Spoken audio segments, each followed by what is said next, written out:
muy relevante, muy importante desde el punto de vista filosófico, quizá decisiva para entender nuestro propio presente filosófico. ¿Qué tendría que decir Hegel, ¿no?, de estar aquí? No tanto que podemos. Y efectivamente, aparte de horrorizarse, creo que Hegel estaría en condiciones de reunirse con prácticamente cualquier otro filósofo serio del anterior a nuestro presente y horrorizarse conjuntamente, porque creo que lo que caracteriza a nuestro presente es una actitud, un estado de ánimo, una base existencial que constituye un enfrentamiento radical al principio fundamental de cualquier filosofía seria y, por supuesto, a la filosofía más seria de entre todas las filosofías serias, que es la de Hegel, que es el principio de la mediación. Nosotros estamos en un mundo donde ha eliminado de forma radical la mediación.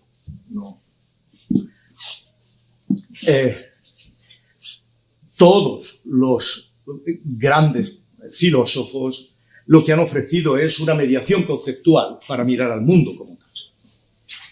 Y Hegel lo ha hecho de un modo muy característico, con el que, por supuesto,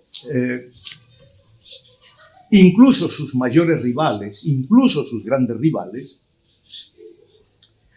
tendrían que acompañarlo durante un muy buen tramo. Porque, obviamente, cualquier tipo de mediación, se constituya como sistema o no se constituya como sistema, se constituya como un sistema con una estructura lógica o se constituya como un sistema de otra índole, todo sistema de mediación implica alguna forma de relacionar pasado con presente. Esto significa que tiene necesidad de proponer el pensamiento dentro de lo que podemos llamar la estructura de la acción histórica. Una estructura que prepara el futuro a través de mediaciones del pasado que permiten decidir el presente. Esta construcción de temporalidad, pasado, presente, futuro, que es propia de la acción histórica, es efectivamente lo que, para hablar en términos generales desde Kant, compete al pensamiento. Pensar es mediar la acción de futuro mediante algún tipo de pasaje por el pasado. Esta reconstrucción histórica, que es la forma de toda mediación, se cristalice como se cristalice, implica inexorablemente una diferencia fundamental, pero al mismo tiempo una síntesis fundamental de dos ópticas, la óptica activa y la óptica pasiva, lo que podemos decir, la mirada al presente activa y la mirada de autoconciencia pasiva, o implica este volcarse a la inmediatez, que es propio de toda situación de presente, y al mismo tiempo implica esa mirada excéntrica, ¿no?, prácticamente desde ningún lugar, pero que siempre está enraizada en el presente, que mira el pasado. Este juego de inmediatez, que es superada por una posición mediata, este juego de óptica activa, que mira lo que todo el mundo ve, pero que la atraviesa por una óptica pasiva, que reconstruye todo un devenir histórico, ha sido hasta ahora lo propio de este talante esquizoide que inevitablemente tiene la filosofía.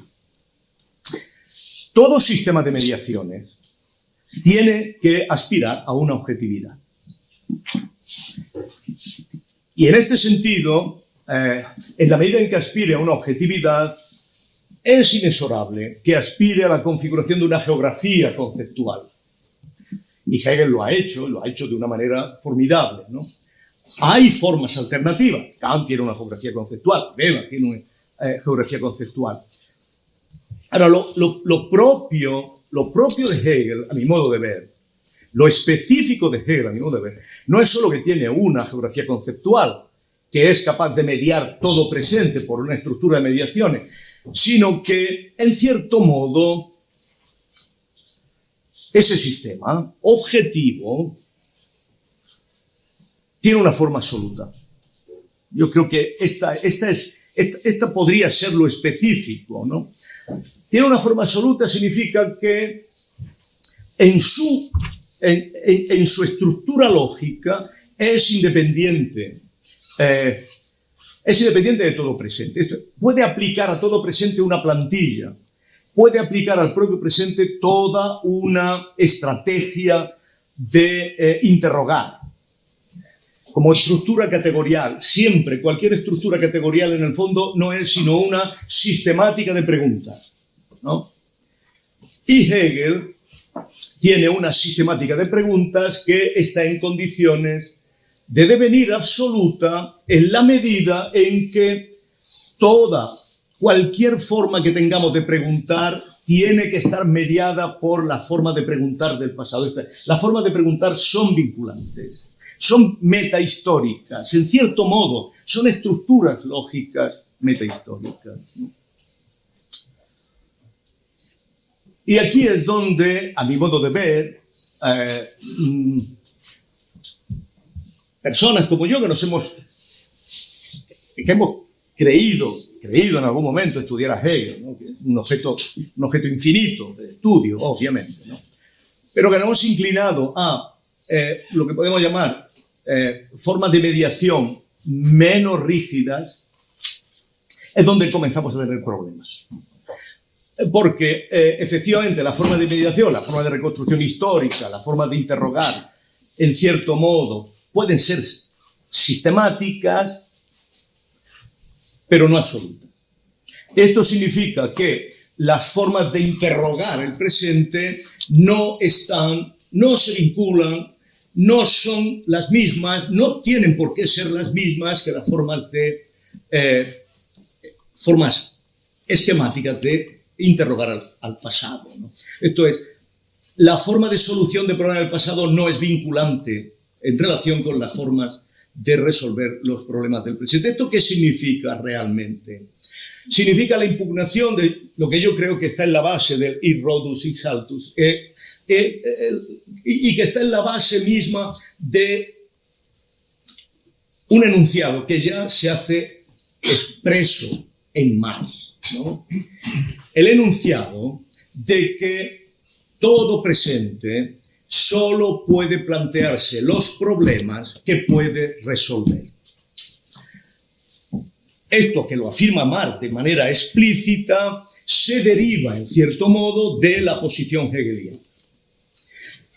La forma de comprender los problemas que tenemos en todo presente tiene in nuce la forma de resolverlos, porque el mero planteamiento del problema ya viene condicionado por las mediaciones previas, viene condicionado por las estructuras lógicas que hemos puesto en circulación para identificar el problema. Esto en el fondo ofrece su base al enunciado especulativo fundamental, ¿no? A saber que los problemas filosóficos responden siempre a la dinámica de la idea. Responden siempre a una teleología interna que inexorablemente conduce a una solución de los problemas que hemos identificado como contradicciones en el presente solo a la luz de su propia genealogía, de su propia construcción y de su propia evolución en el pasado. Y yo creo que este enunciado, este supuesto, no es aceptable, o no puedo aceptarlo. En el fondo, este supuesto, este presupuesto, este enunciado es lo que está detrás de la confianza fundamental de Hegel respecto de que Dios no puede abandonar el mundo. Que Dios no puede abandonar el mundo significa que cualquier problema que la especie humana se plantee puede ser resuelto. Y esto significa que la estructura lógica misma, que tiene un rasgo divino, que es la mente de Dios antes de la creación del mundo, esa estructura lógica no puede abandonarnos. Y por lo tanto está en condiciones de resolver cualquier problema que nos planteemos. Pero Dios sí puede abandonar el mundo. Es más, podemos preguntarnos si alguna vez ha estado. No si lo puede abandonar, sino si alguna vez ha estado.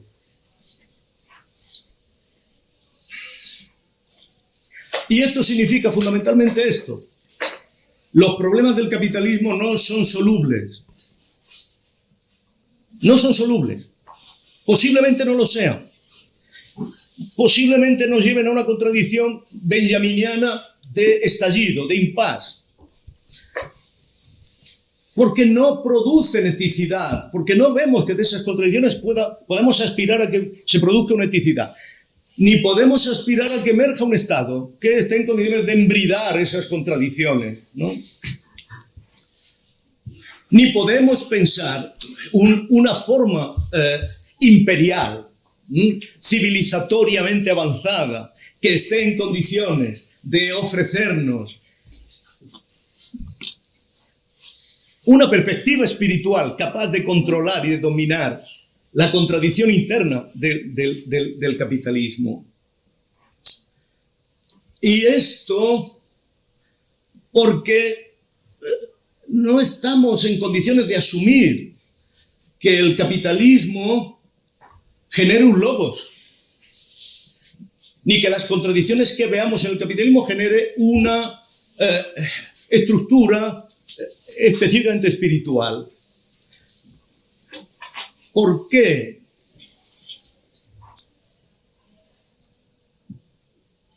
Porque la administración del capitalismo se hunde en una contradicción sin posibilidad de síntesis.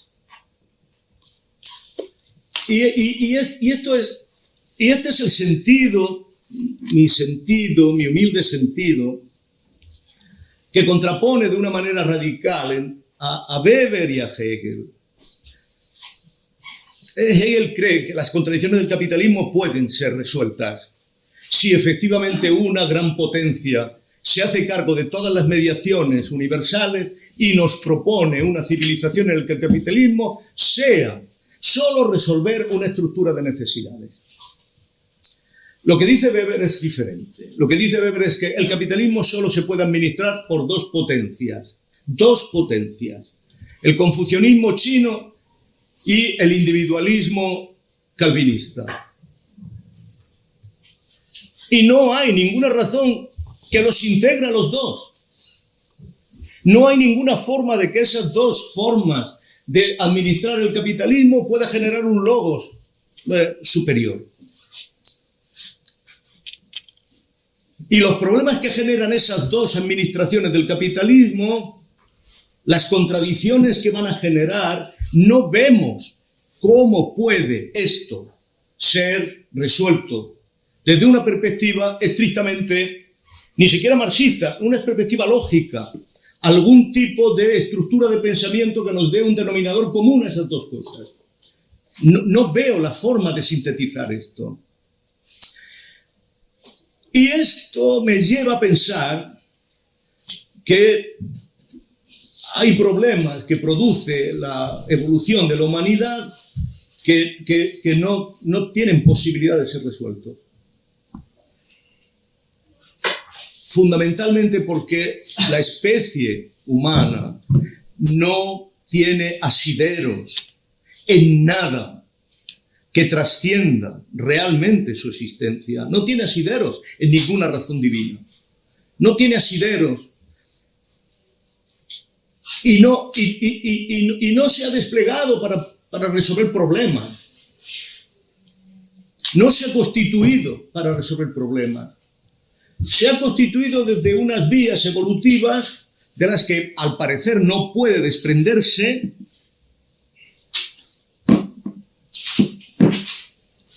y en las cuales la autoconciencia del problema, la autoconciencia de la dificultad, la autoconciencia de la problematicidad ha tenido una significación mínima en su propia evolución. Y para concluir, comenzamos a sospechar